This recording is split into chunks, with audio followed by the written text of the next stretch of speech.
अस्सलाम वालेकुम। ये हमारे पास एक्सरसाइज 1.3 का तीसरा क्वेश्चन है। तो ये भी अक्सर बच्चों को बहुत मुश्किल लगते हैं। तो इसका तीसरा सवाल हमारे पास क्या है, रेक्टेंगल मुस्ततील है, साइड्स उसकी लेंथ में दी हुई है मुस्ततील की, और उसकी हमें चौड़ाई दी हुई है, ये विड्थ दी हुई है। तो हमने इसका एरिया मालूम करना है, जैसे हमने पिछले क्वेश्चन में उधर मुस्ततील हमने मालूम की है, इधर हमारे पास क्या आ गई, उधर हमने रेक्टेंगल मालूम की, ट्राइंगल मालूम की थी, इधर हमने मुस्ततील की लंबाई मालूम करनी है। तो इधर हमें बताया हुआ ये दिए हुए, तो इसका भी हमने आंसर इस शक्ल में मालूम करना है, ए जमा बी अंडर रूट 2 के साथ बी। और ये जो हमारे पास ए और बी हमारे पास क्या होंगे, इंटीजर्स होंगे। अभी हम इसको हल करते हैं, इंशाल्लाह ये आपको बहुत अच्छी तरह समझ आएगा। जी, तो ये सवाल है, हमारे पास मुस्ततील की लंबाई हमें दी हुई है, चौड़ाई भी दी हुई है। तो मुस्ततील का हमने क्या करना है, रकबा मालूम करना है। तो सवाल की शर्त के मुताबिक जो हमने जवाब की शक्ल में लिखना है, जवाब हमने लिखना है ए जमा बी अंडर रूट 2 के साथ। तो आपको पता है मुस्ततील की रकबा मालूम करने का फार्मूला क्या होता है हमारे पास, मुस्ततील का रकबा मालूम करने का फार्मूला होता है हमारे पास लंबाई ज़रब चौड़ाई। तो लंबाई हमें दी हुई है, लंबाई हमें क्या है 2 जमा अंडर रूट 18, और चौड़ाई हमें क्या दी हुई है 5 माइनस 4 बटे अंडर रूट 2।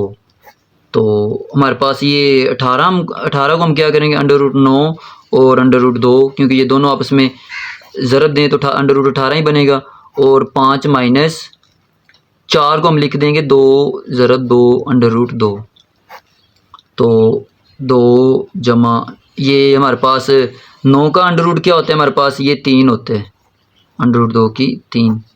और 5 माइनस ये एक जो 2 होता है ना, ये हमारे पास क्या होता है, 1 2 कंप्लीट है, और इसका अगर हम इस कंप्लीट को 2 दफ़ा हाफ करके भी लिख सकते हैं। ये हम इसको इस तरह से भी लिख सकते हैं, 2 is equal to under root 2 और अंडर रूट 2। अगर हम इसको हल करें तो ये अंडर रूट का स्क्वायर आपस में कैंसिल आउट होकर 2 ही आएगा, तो दोनों साइडें बराबर होती हैं। तो 1 2 को हम 2 दफ़ा अंडर रूट में लिख सकते हैं। तो इधर हम लिख देंगे 1 2 को 2 दफ़ा अंडर रूट में, अंडर रूट 2 अंडर रूट और 2 बटे में 2 अंडर रूट।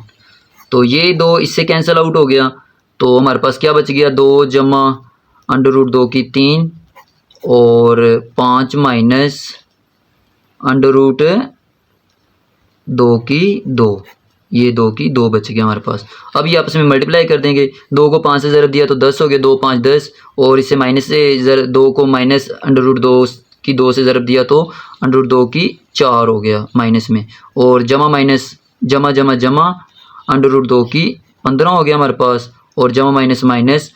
अभी ये 3 2 से ज़रब हुआ तो कितना हो गया 6, और ये अंडर रूट 2 2 दफ़ा है, तो हमने इसको क्या कर दिया, स्क्वायर बना दिया, इसके ऊपर स्क्वायर लगा दिया, तो ये इससे कैंसिल आउट हो जाएगा। तो 10 माइनस, और ये देखिए हमारे पास जमा बचेगा, क्योंकि माइनस जमा माइनस होता है, बड़ी रकम की लामत आती है, बड़ी रकम 15 15 के साथ जमा है, तो जमा में हमारे पास अंडर रूट 2 की 11 बच गया, 15 में से 4 निकाल दिए तो 11 बच गया।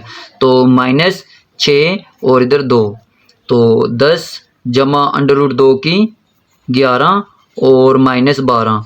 तो ये हमारे पास क्या, जमा माइनस क्या होता है, माइनस होते हैं।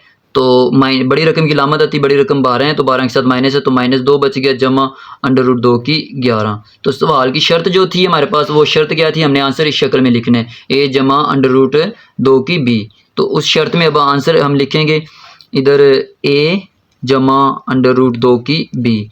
तो अंडर रूट 2 के साथ बी की कीमत है, और ये ए की कीमत, ए की कीमत क्या आ गई हमारे पास -2, और बी की कीमत क्या आ गई हमारे पास 11।